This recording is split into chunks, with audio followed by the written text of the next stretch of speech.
Hello everyone! In today's video we're going to talk quartz movements. So, I actually already talked about the older style electromechanical movements, but never talked about this one. So these are the quartz types of movement. So while they still are electromechanical, it is not the timekeeping element that is electromechanical, because, like the name implies, these are quartz movements. And while I don't really like them too much, they're in a lot of clocks, so I end up basically installing them into a lot of clocks that have broken ones. So basically the main reason why they break is that they are not meant for the weight of the watch hands they put on them. So what you will often see is this one. This is a low torque one. You can see it on the collar of the little dial here. You have to change the watch hands. So if it's black, it's a low torque model. If it is green like this one, it is a high torque model. And this one is one for a little fake pendulum. We'll show that in a bit. So yeah, that's basically the reason. So they will often put one like this in a clock that has huge hands, and you basically overdrive and you break the movement. While these ones, they are rated till like watch hands of like 50 centimeters and sometimes even up if they are wide enough. So yeah, but it's something, sadly enough, you see in a lot of those like design clocks, sometimes even really expensive, and they just put a low torque in there, and that's just trouble waiting to happen. Another like cause of failure is that you see here, basically it's a press fit, so the hands are pressed on it and the plastic sometimes breaks. That's also a main cause of failure. So yeah, let's talk a bit about like the one with the pendulum. So basically there's a coil here, magnet here. You hook your pendulum up to here, and then basically you give them you give them a bit of movement, and then they basically work exactly the same like the electromechanical clocks, which I highly recommend you check out that video. They basically work on the same principle, despite in this case we don't care about accuracy. So we will, like, inside there will be the most crappy components, because we simply don't care. It's just a fake pendulum. All it has to do is to move back and forth, and that's all it will do. Then there's another thing.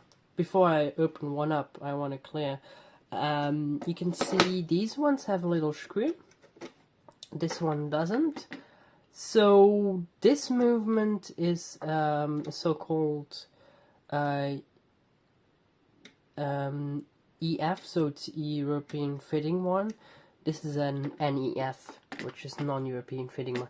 It basically tells you about which kind of watch hands you can use, although with a little bit of bending, the watch hand joint is changeable in between the movements, but I prefer the Europe fitting ones because it basically gives the screw part, and it has like you can see a little bit two straight edges on it, so it really holds the watch hand on there without it be able to move like this, while on the non-European fitting one you just have like the two plastic, you're just clamping on there, and you can move the watch hand about no problem, and that's not always desired. And also it comes with a little screw. It holds up the hand that way too. So let's open one up to show you. I'm going to open this one up because this one is a non-working one.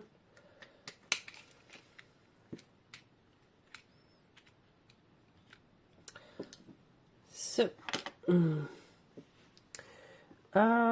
can I open it up further or not? Yes, I can. So, before I open it up further, let's basically just give you an overview. So here you have the circuitry. On the black blob there is the integrated circuit. Here you can see the quartz oscillator.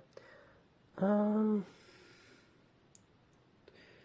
no visible passives on there, but you can see here and here are the two wires to the coil. That's the iron core. So here you can see the coil, the iron core. This is the magnet itself. So this is a magnet that will have two polarities on there,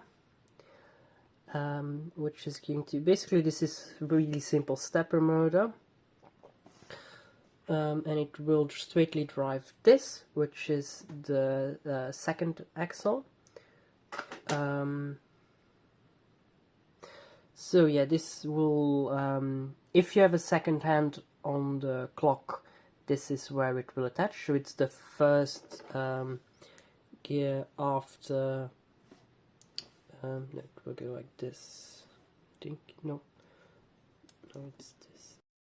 No, so it isn't the second, there's a bit of reduction on there. Normally it would be the second, but in this case it isn't.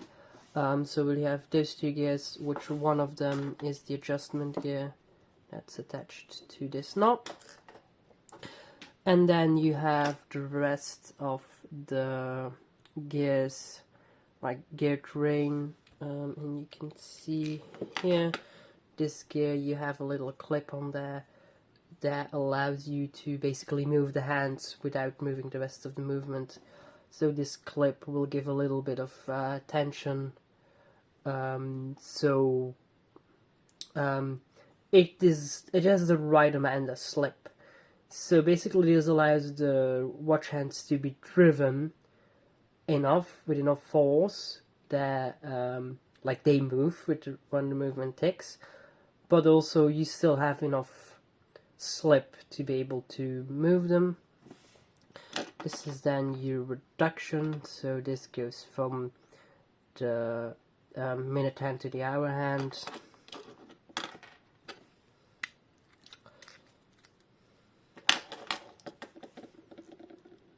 And you have here a one-way coupling, so you can see those little pins that make sure that like you can't wind it backwards. And then here you have where the battery normally would be, and then you can see those two clips